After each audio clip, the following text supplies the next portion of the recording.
You reveal more about yourself in 10 steps than most people reveal in 10 minutes of conversation. Your stride, posture, arm swing, and even how hard your feet hit the ground are broadcasting a psychological profile to everyone around you. And the unsettling part is that people are surprisingly good at reading it. Research shows strangers can judge traits like confidence, anxiety, and emotional stability just by watching someone walk for a few seconds. Your walk is not just movement, it is a live feed of your emotional state, your confidence level, your energy, and according to one deeply disturbing study we will get to later, your vulnerability. You are performing a full psychological broadcast every time you stand up and move across a room. And most people have absolutely no idea what they are transmitting. Let's start with the one that everyone recognizes and nobody can keep up with, the speed walker. You know this person. You might be this person. They move through a crowd like they have somewhere critically important to be, even when they are walking to the refrigerator. Their stride is long, their pace is relentless, and if you are walking beside them, you are either jogging or being left behind. There is no in-between. A study published in the Journal of Research in Personality found that walking speed is one of the most reliable behavioral correlates of the personality trait conscientiousness. Fast walkers tend to score high on goal orientation, time urgency, and a low tolerance for inefficiency. Their brains are wired to treat every transition between 2 points as a task to be optimized. But here is the layer most people miss. Speed walking is also strongly correlated with neuroticism in some studies, particularly the subtype associated with time anxiety, the chronic feeling that there is never enough time.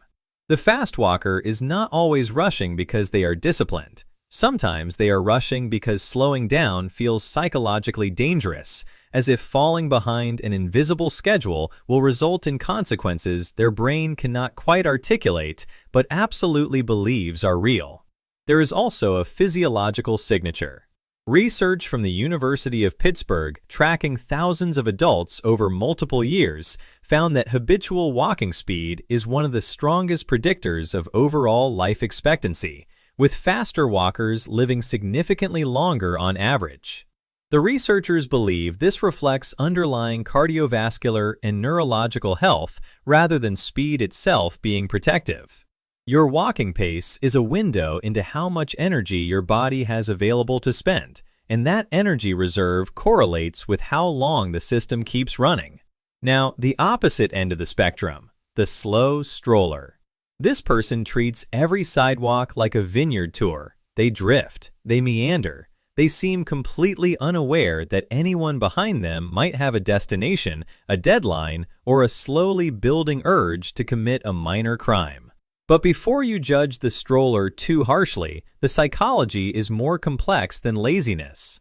Research on gait and personality suggests that habitually slow walkers often score higher on openness to experience, the personality trait associated with curiosity, imagination, and a preference for absorbing the environment rather than moving through it. Their nervous system is set to intake mode rather than output mode. They are not ignoring the world. They are consuming it at a higher resolution than the person blowing past them at 6 miles per hour. However, there is a shadow side. Chronically slow walking that develops over time, particularly in midlife, has been associated in longitudinal research with early cognitive decline. A study published in JAMA Network Open found that adults whose walking pace slowed significantly over a 5-year period showed measurable declines in memory and executive function. Slow walking is not inherently a warning sign, but a noticeable change from your baseline pace can be an early signal worth paying attention to. Your body does not slow down without a reason. Next, the stomper. You can hear this person coming from 2 rooms away. Each footfall sounds like a controlled detonation. Their heels hit the ground with full commitment, vibrating through floorboards and announcing their arrival before they clear the doorway. The stomper is not trying to be loud, at least most of the time.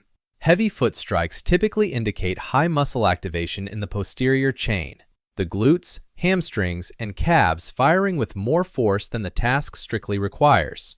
From a personality standpoint, stomping is often associated with assertiveness and a need to feel grounded. Research in embodied cognition suggests that heavier physical actions, including heavier stepping, are linked to psychological states of certainty and resolve. When you feel decisive, your body expresses that decision downward through the feet with more force. When you feel uncertain, your steps soften. This is not a conscious choice. It is your motor cortex translating your psychological state into muscular output in real time. The stomp is your certainty hitting the floor. However, habitual stomping also correlates with elevated baseline tension. People who carry chronic stress in their bodies often develop impact-heavy gait patterns because their muscles are operating at a higher resting activation level. They are not slamming the ground on purpose. Their muscles are simply never fully relaxing between strides. If you are a stomper and you also carry tension in your jaw, your shoulders, or your lower back, those are likely connected.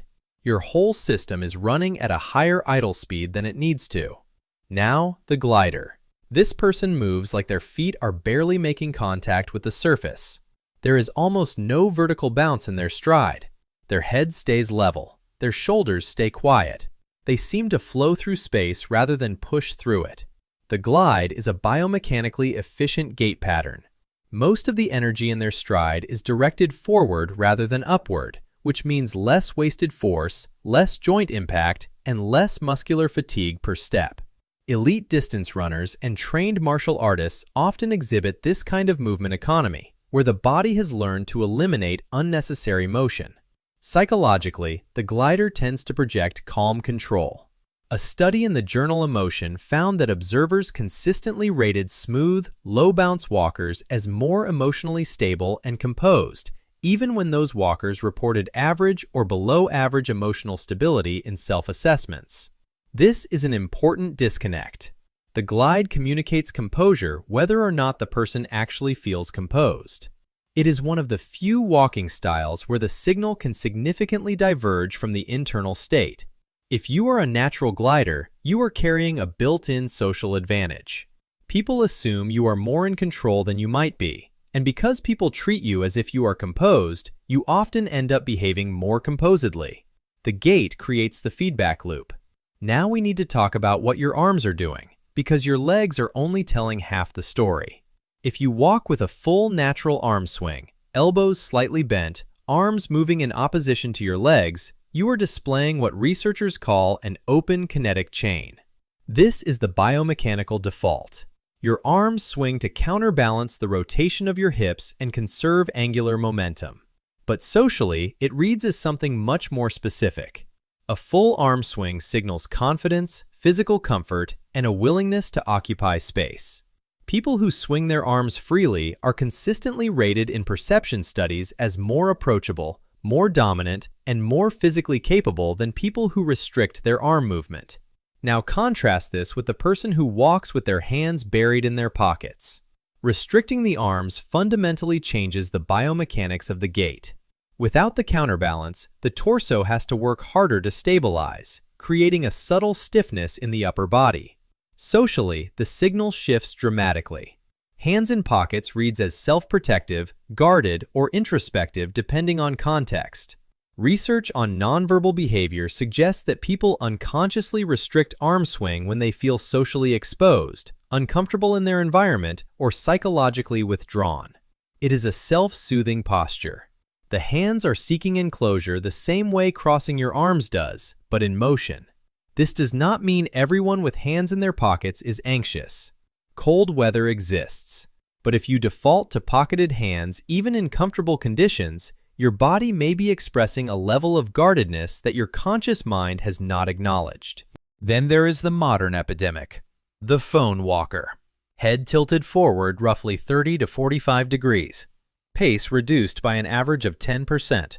Stride length shortened. Arm swing eliminated on the device side. Peripheral vision effectively disabled. The phone walker is not really walking. They are performing a slow, controlled fall with a screen. Beyond the obvious hazard of walking into poles, other people, and open manholes, there is a postural cost that accumulates invisibly. Research in the journal Gait and Posture found that texting while walking significantly alters spinal alignment, increasing the load on the cervical spine by up to 60 pounds of equivalent pressure depending on the angle of the head tilt. Over months and years, this contributes to what clinicians now call tech neck, a forward head posture that compresses the upper vertebrae and can lead to chronic headaches, shoulder tension, and reduced lung capacity. But the psychological broadcast is equally significant. A person staring at their phone while walking signals disengagement from the physical environment, and every person they pass registers this subconsciously. In perception studies, phone walkers are rated as less aware, less competent in their surroundings, and crucially, more vulnerable to opportunistic threat. Which brings us to the part of this video that changes everything. In 1981, researchers Betty Grayson and Morris Stein conducted one of the most unsettling studies in criminal psychology. They filmed pedestrians walking through New York City and showed the footage to convicted violent offenders, asking a simple question: who would you choose as a target? The results were disturbingly consistent. The inmates repeatedly picked the same people, not based on size, age, or gender, but based on how they walked. The chosen targets had shorter strides, less arm swing, shuffling movement, and collapsed posture.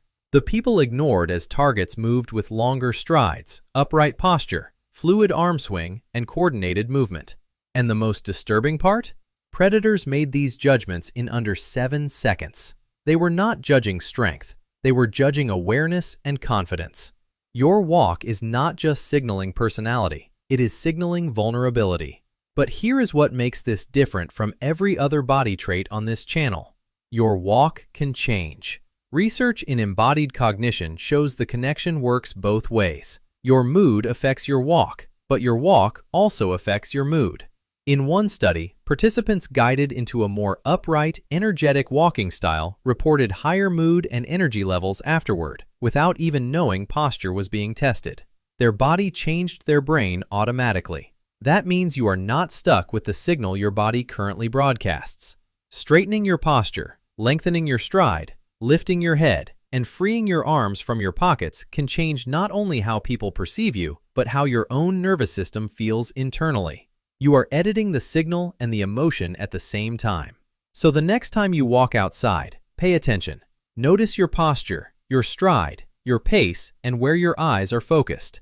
Because everyone around you is reading that movement, whether they realize it or not. Now I want to know, which walker are you? The speed demon, the glider, the stomper, or the hands-in-pockets ghost? Let me know in the comments.